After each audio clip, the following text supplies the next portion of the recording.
I'm Cassidy, one of your Indianapolis Colts cheerleaders, and you're watching the Believe in Colts podcast.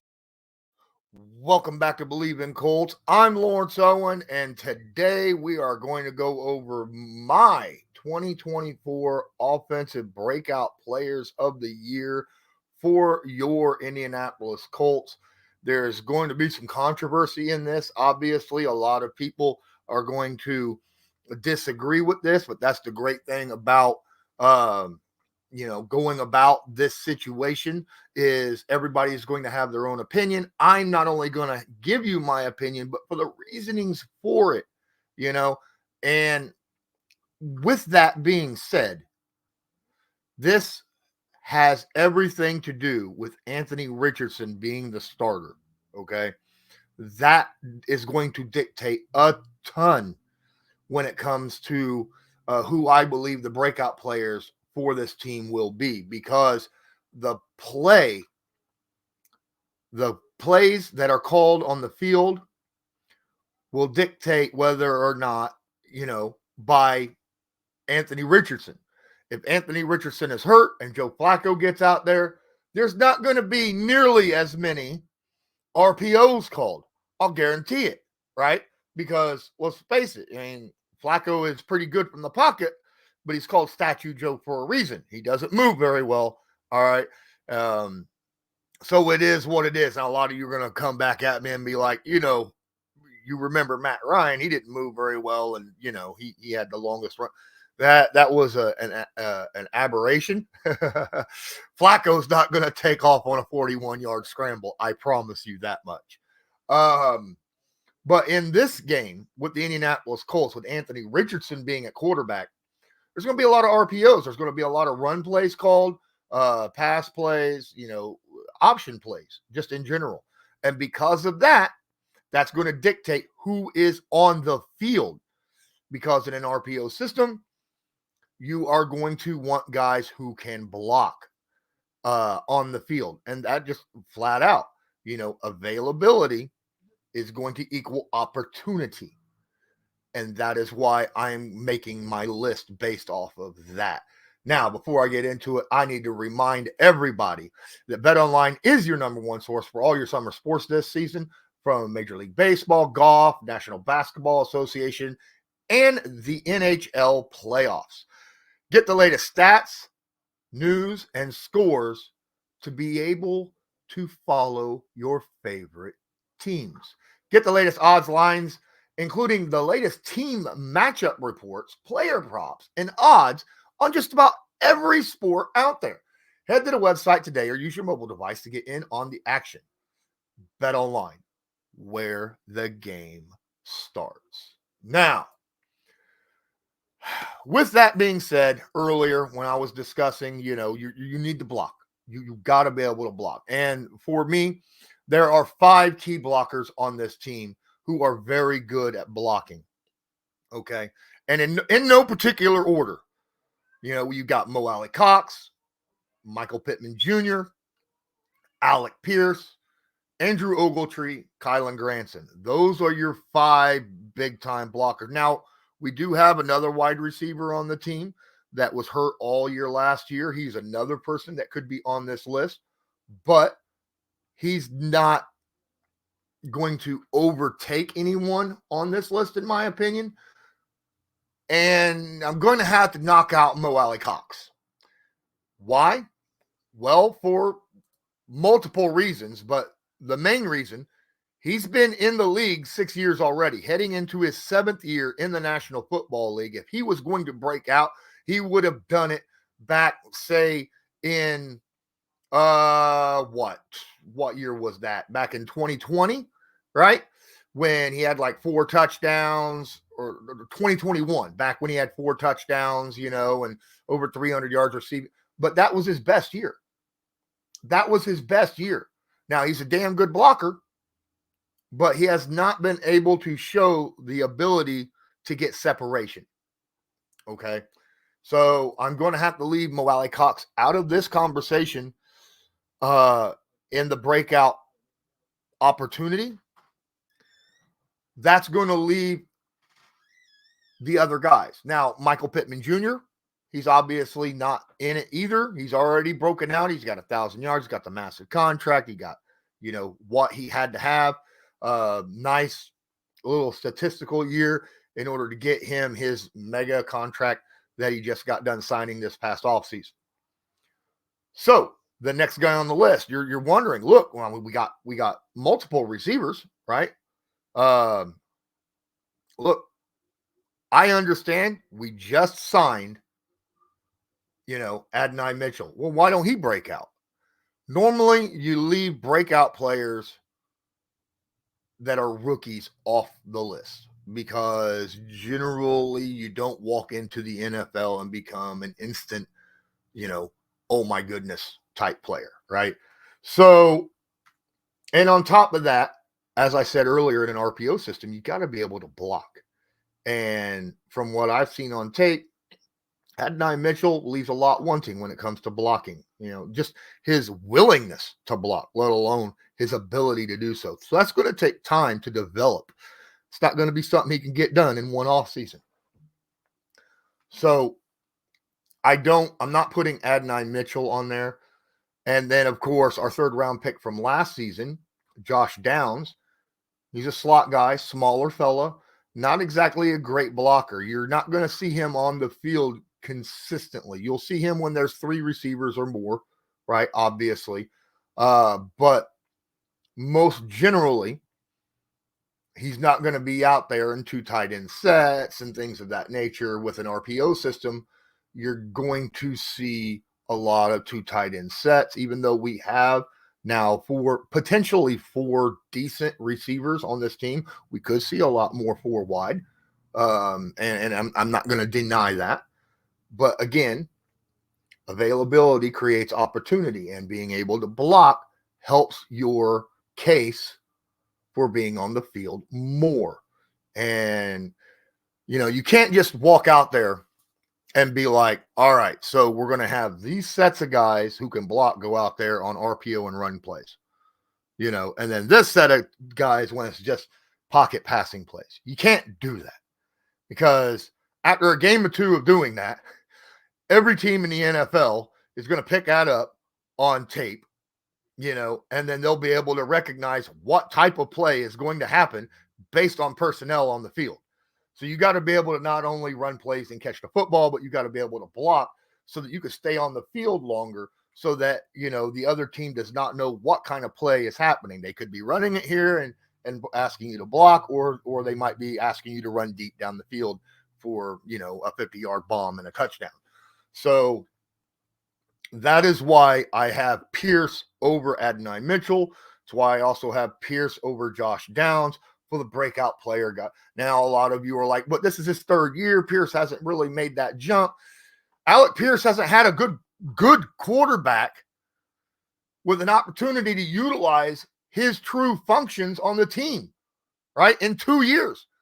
He had Matt Ryan his rookie year, okay? And then last year he had Gardner Minshew, who, even though he was open a lot, did not get him the ball downfield. Alec Pierce not only blocks very well, but he is very good at getting open down the field. I feel like Alec Pierce is the guy this year, has an absolute chance to break out. Granted, he's only had, 900 yards in 2 seasons together. Right? I feel like he could get close to that this year alone. I could see him getting 800 and some yards, maybe 4 or 5 touchdowns, right? At least. And for me, that's kind of a breakout season and an opportunity for Alec Pierce to really showcase his talents. But with the amount of talent we have on the team, I don't see anybody breaking out and having a ton of yardage and a ton of touchdowns, except for maybe Jonathan Taylor, since he is the lone workhorse setback that we have for the Indianapolis Colts. Michael Pittman Jr. will probably still be around 90 catches for 1,000 yards. I still see that. I don't see him having, 120 catches for 1,500 yards. That's not how this team is broken down, player wise and depth wise, nor how, with the RPO system and the way Steichen calls plays, it's not that heavily focused on one guy, even though Michael Pittman has been that guy who quarterbacks have gone to over and over and over in a pinch. Now we move down to the tight end situation. I honestly feel, look, I've already talked about how Mo Alie-Cox, I don't think he's a breakout candidate. We've got four tight ends, right, that have the opportunity to break out this year. All right. We have Will Mallory. We have Jelani Woods. We have Andrew Ogletree. We have Kylen Granson. Now, what did I say earlier? Availability creates opportunity. And as a tight end, you're going to get more availability when you can block very well. And nothing against Will Mallory, nothing against Jelani Woods. They are weapons in the pass game. But again, their run blocking leaves some things up, for wanting. By far, Andrew Ogletree and Kylen Granson are much, much better blockers than either of the other tight ends. All right. And both these guys have shown ability in the pass game. A lot of you want to talk about Kylen drops too many balls. Look, I don't know if you watched the games last year, but Kylen Granson, some of these balls that was thrown to him was so far out of his reach, you can't say, oh, he shouldn't have dropped that ball. It hit both his hands. It hit there was one pass where he had to stop from one direction, reach back behind him. It was amazing that he even got fingertip, like his middle fingertips on the ball, behind and down by his feet, because that's how bad the pass was. But because there was no one on him and the ball did touch both of his middle fingers, it's considered a drop. All right. I can't put that on him. The balls were placed very, very poorly. Fact of the matter is, Kylen Granson was the best blocker on the team last year, and he led the team in yards per separation per route, right? Which means the opportunity was there for him, not only for his ability of blocking, to being on the field, but in the passing game, he was just flat out open a lot. I mean, more than anyone else on the team. He was top 10 in yards per separation in the NFL, okay? That's including wide receivers and running backs, all right? So that's darn impressive. And I feel like this is a year, look, Anthony Richardson, when he gets in trouble, he looks to tight ends, all right? And he puts it on them. And you've seen it quite a bit, even though he had limited tape. Those first few weeks that he played last year, he showed that he loves his tight ends right between the hash marks. All right. So I feel like whoever the tight ends are going to be that opportunity. Kylen Granson, I think, is one of those guys. Really good yards after the catch guy. Really good at getting separation. I would like to see him a little more sure-handed. I'm not going to disagree with it. There was a couple balls that I felt like he probably could have came down with. All right. But at the same time, I feel like he's probably our best all-around tight end on our team.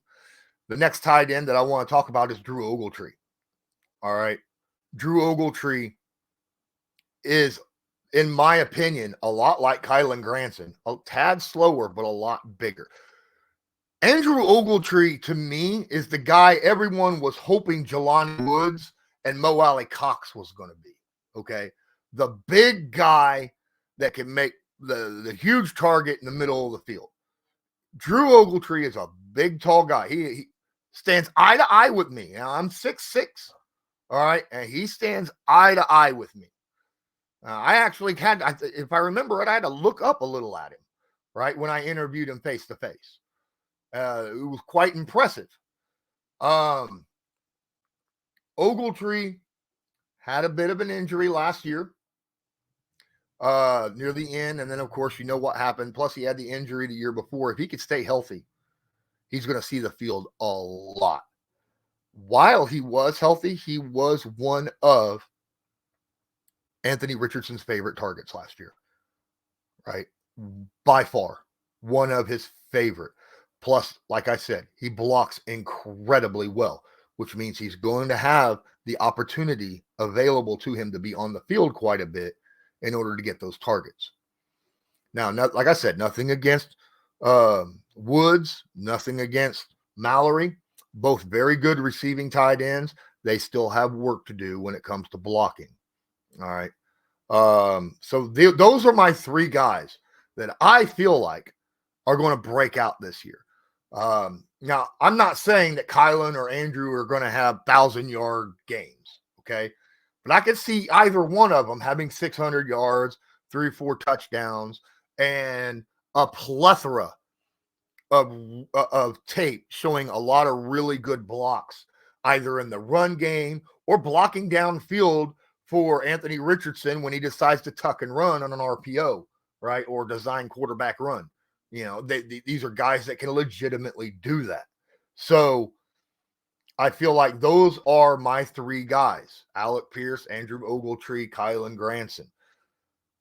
That says something.